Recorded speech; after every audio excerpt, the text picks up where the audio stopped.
Hi, welcome to my channel. இந்த வீடியோவில் newborn பேபிஸை எப்படி குளிப்பாட்டுறதுங்கிறத பற்றி நம்ம பார்க்கலாம். 10 மாதம் குழந்தைய வயிற்றுல வச்சுருந்தாச்சு. அது ப்ரீ டேர்ம் பேபியோ இல்லை டேர்ம் பேபியோ இல்லை போஸ்ட் டேர்ம் பேபியோ யாராக இருந்தாலும் சரி, நியூ பேரண்ட்டாக இருக்கீங்கன்னா கண்டிப்பாக அது ரொம்ப பயமாக தான் இருக்கும். எப்படி இவ்வளோ குழந்தை இவ்வளோ சின்னதாக இருக்குது, எப்படி குளிப்பாட்ட போகிறோம் அப்படிங்கிறது. குழந்தையோட ஸ்கின் வந்து ரொம்ப ஸ்லிப்பரியாக இருக்கும். இந்தியாவில் என்ன வழக்கம் இருக்குன்னா, எப்போவுமே ஒரு ஆயாமா கூப்பிட்டு வந்து நீங்களே பாத் கொடுங்க என் குழந்தைக்குன்னு சொல்லிடுவாங்க.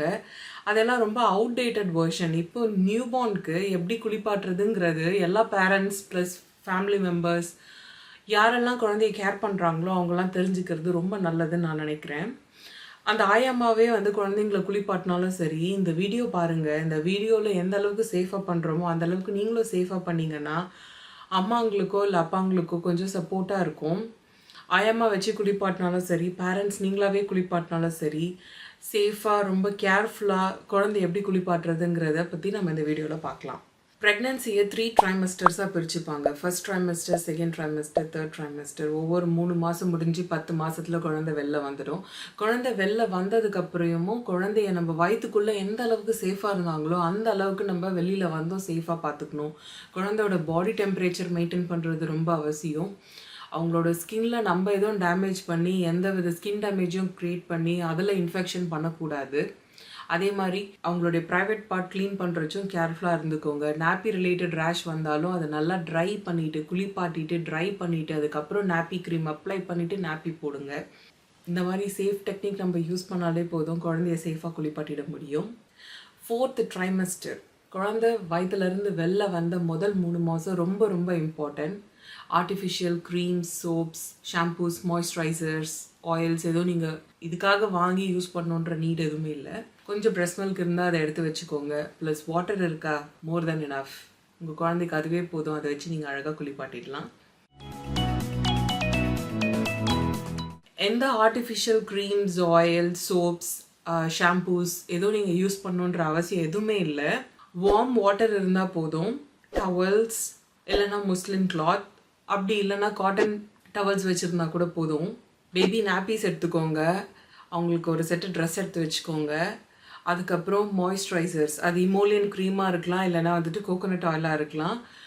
எந்த மெட்டீரியலாக இருந்தாலும் அதை ஓப்பன் பண்ணி அதோட எக்ஸ்பைரி டேட் என்னன்னு பார்த்துட்டு யூஸ் பண்ணுங்கள். இந்த பொருள்லாம் பக்கத்தில் எடுத்து வச்சுக்கிட்டு அதுக்கப்புறம் குழந்தைய குளிப்பாட்டுறதுக்கு வரலாம். மாய்ஸ்சரைசர் வேணும்னா குழந்தைங்களுக்கு சேஃபான மாய்ஸ்சரைசர் யூஸ் பண்ணலாம். கோகோனட் ஆயில் உங்கள் குழந்தைங்களுக்கு எந்த அலர்ஜியும் இல்லைன்னா அதை நீங்கள் யூஸ் பண்ணலாம். அதை தவிர்த்து ட்ரெஸ் மில்க் கூட நீங்கள் எங்கெல்லாம் ரொம்ப ட்ரையாக இருக்கும் குழந்தையோட ஸ்கின் நீங்கள் அங்கே அப்ளை பண்ணால் போதும். டாக்டர்கிட்ட நீங்கள் கேட்டிருந்து அவங்க ப்ரெஸ்கிரைப் பண்ண இமோலியன் க்ரீம் எதாவது இருக்கா இல்லை மாய்ஸ்சரைசர் இருக்கா அதை நீங்கள் யூஸ் பண்ணிக்கலாம்.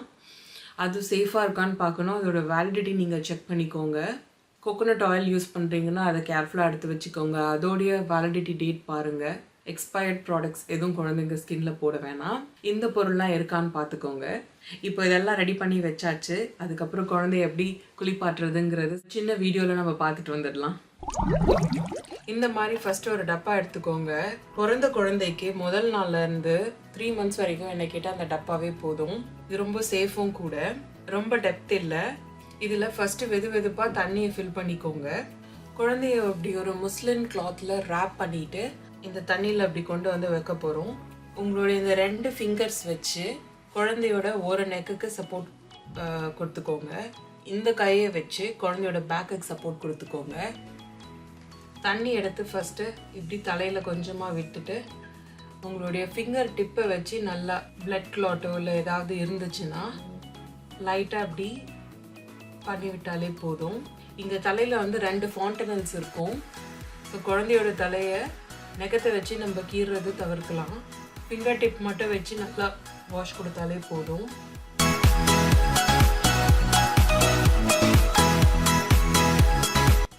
இப்போது தலையை நம்ம க்ளீன் பண்ணியாச்சு. நெக்ஸ்ட்டு ஃபேஸ்க்கு வரலாம். இப்போ கண்ணை வந்து கொஞ்சம் கேர்ஃபுல்லாக பார்த்துக்கணும். கை வச்சோன்னா நெகம் வந்து கண்ணில் போட்டு குழந்தைங்களுக்கு கண்ணில் டேமேஜ் ஆகலாம், இல்லை எரிச்சல் வரலாம். இந்த மாதிரி காட்டன் உள்ள எடுத்துகிட்டு வாட்டரில் டிப் பண்ணிவிட்டு இன்சைட் டு அவுட் சைட் அப்படி க்ளீன் பண்ணிக்கோங்க. அதுக்கப்புறம் இதை டிஸ்போஸ் பண்ணிவிட்டு இன்னொரு ஃப்ரெஷ் காட்டன் உள்ள எடுத்து வாட்டரில் டிப் பண்ணிவிட்டு inside to outside clean பண்ணிக்கோங்க. இதை நம்ம டிஸ்போஸ் பண்ணிடணும். இப்போ ஏன் ஒரே காட்டன் உள்ள 2 கண்ணுக்கும் நம்ம யூஸ் பண்ணலை அப்படின்னா, ஏதாவது ஒரு கண்ணில் இன்ஃபெக்ஷன் இருந்தால் இன்னொரு கண்ணில் இன்ஃபெக்ஷன் அதுவாகவே ஸ்ப்ரெட் ஆகிடும். ஸோ அதுக்கு நம்ம வாய்ப்பு கொடுக்க தேவையில்லை. அதனால கண்ணை க்ளீன் பண்ணும்போது மட்டும் நீங்கள் காட்டன் நூல் புதுசாக எடுத்துக்கோங்க. ஒரு கண்ணுக்கு ஒரு காட்டன் நூல் மாதிரி வச்சுக்கோங்க. அதுக்கப்புறம் இன்னொரு காட்டன் நூல் எடுத்துகிட்டு தண்ணியில் டிப் பண்ணிவிட்டு காதுக்கு பின்பக்கத்தை க்ளீன் பண்ணிக்கலாம். இதே காட்டன் நூலே கூட நம்ம இந்த காதுக்கும் யூஸ் பண்ணிக்கலாம், ஒன்றும் பிரச்சனை இல்லை. அதுக்கப்புறம் இது ரொம்ப டர்ட்டியாக இல்லைன்னா நீங்கள் இதையே யூஸ் பண்ணிக்கலாம். நெக்கில் இருக்க க்ரீசஸ்க்கு கொஞ்சம் எதமாக தேய்ச்சி விட்டுக்கோங்க. அங்கே வந்துட்டு அழுக்கு ஏதாவது இருந்தால் டெபாசிட் ஆகும்.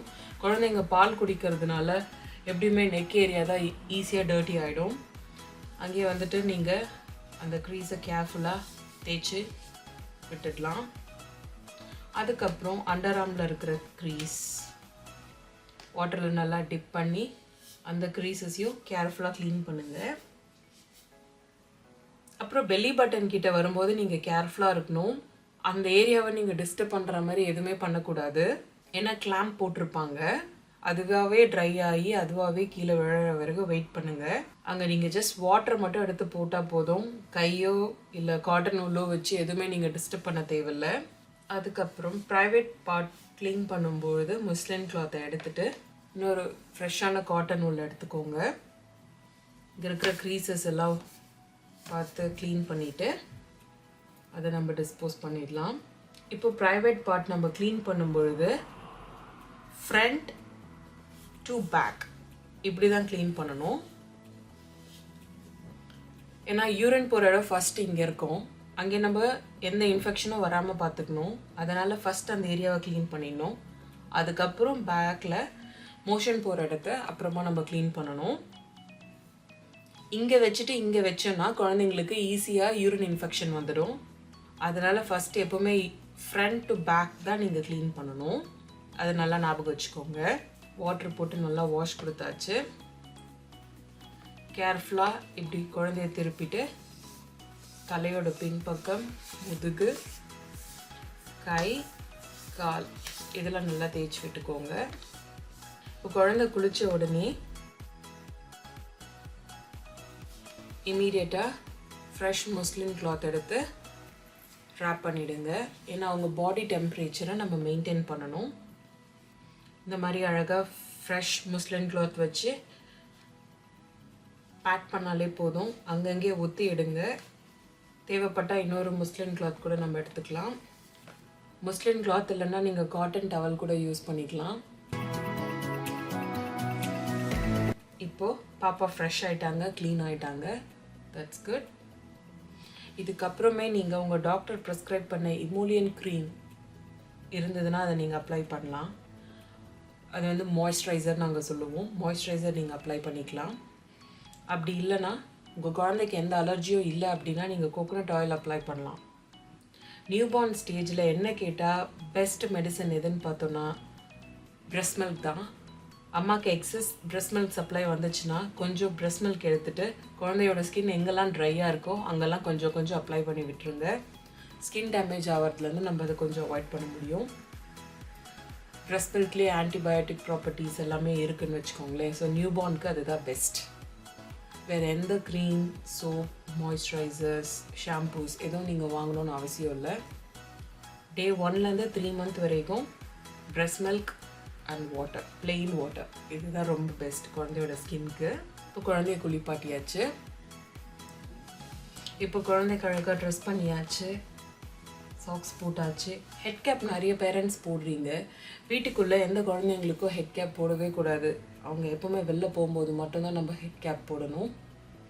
வீட்டுக்குள்ளே ப்ளீஸ் யாரும் போடாதீங்க. இப்போது இந்த ஃப்ளோர் தான் வந்துட்டு best place for baby to play.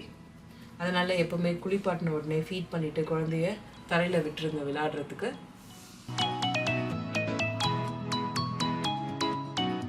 Topping and டெய்லிங்னு சொல்லுவோம். ஃபேஸ், நெக், ஹேண்ட்ஸ் இந்த 3 இடம் தான் ரொம்ப டர்ட்டியாக இருக்கும். அப்புறம் நாப்பி போடுற இடம். ப்ரைவேட் பார்ட், இந்த 4 ஏரியாவை மட்டும் நீங்கள் க்ளீன் பண்ணாலே போதும். குழந்தைங்களுக்கு டெய்லி குளிப்பாட்டணும் அப்படிங்கிற அவசியம் கிடையவே கிடையாது. வாரத்துக்கு 3 முறை குளிப்பாட்டுறீங்களா, அது போதுமானது. மிச்சம் 2 நாள் வந்து நீங்கள் தண்ணி வச்சு குழந்தைங்களுக்கு அழகாக தொடச்சி எடுத்துடலாம். துடைக்கும் போது ஃபேஸ், அவங்களுடைய ஹேண்ட்ஸ், நெக், அதுக்கப்புறம் எல்லா க்ரீசஸ், எந்தெந்த க்ரீசஸ் இருக்குது, அண்டர் ஆர்ம்ஸ், கிராயின் ஏரியாவில் இருக்கிற அந்த க்ரீசஸ், காலை மடக்கும்போது அங்கே இருக்கக்கூடிய க்ரீசஸ், இதெல்லாம் கொஞ்சம் நல்லா தேய்ச்சி பாருங்கள். இந்த க்ரீசஸ் எல்லாத்தையும் நல்லா கவனித்து எதுவும் அழுக்கு சேராமல் இருக்கான்றதை பார்த்து நீங்கள் வாட்டரை வச்சு நல்லா வாஷ் பண்ணாலே போதும். இந்த டெக்னிக் பேர் நாங்கள் டாப்பிங் அண்ட் டெய்லிங்னு சொல்லுவோம். ரொம்ப கோல்ட் கண்ட்ரீஸில் இருந்தீங்கன்னா கூட வீக்லி 2 or 3 குளிப்பாட்டினா போதும். மிச்சம் 3 days நீங்கள் குழந்தைங்களுக்கு இது மாதிரி அழகாக தொடச்சி எடுத்தால் போதும். சப்போர்ட்க்கு இன்னொருத்தர் பக்கத்தில் இருக்கிறது ரொம்ப நல்லது. யாருமே இல்லைனாலும் பரவாயில்ல, நீங்களாவே குளிப்பாட்டிக்கலாம். என்னோட குழந்தைக்கு நான் தான் தனியாக குளிப்பாட்டினேன். என்னோடய ஹஸ்பண்ட் எனக்கு ரொம்ப சப்போர்ட்டிவாக இருந்து ஹெல்ப் பண்ணாங்க. வேறு யாரோட நீடும் எங்களுக்கு இல்லை. ஸோ முதல் 3 மாதம் நாங்கள் தான் குளிப்பாட்டினோம். நீங்களும் அதே மாதிரி கேர்ஃபுல்லாக உங்கள் குழந்தைங்களுக்கு குளிப்பாட்டலாம். இந்த வீடியோ பார்த்ததுக்கப்புறம் நீங்கள் உங்கள் குழந்தைய சேஃபாக குளிப்பாட்டுவீங்கன்னு நான் நம்புகிறேன். எவ்வளோ சேஃபாக குழந்தைக்கு பாத்திங் கொடுக்க முடியுமோ அந்த அளவுக்கு சேஃபாக கொடுங்க. குளிப்பாட்டுறதை பற்றி வேறு ஏதாவது டவுட்ஸ் இருந்தாலோ இல்லை வேறு ஏதாவது கொஷின்ஸ் இருந்தாலோ கீழே கமெண்ட்ஸில் சொல்லுங்கள். நெக்ஸ்ட் வீடியோவில் நான் அதை கிளியர் பண்ணுறேன். I hope this video helped you. Happy parenthood. See you in next video. Bye.